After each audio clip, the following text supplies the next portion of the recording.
nkuko mubizi ndacyari mushyashya muri Amerika Mungu tubana agiye ku kazi yagiye adashize caje yo gucaginga agatelefone kanje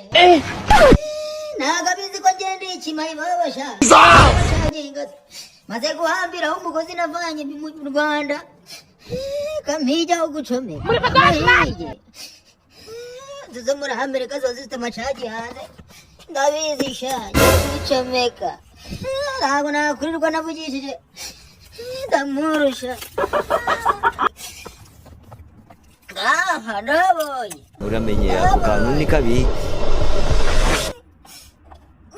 gahoda maze yicomeke neza taza kuma mama da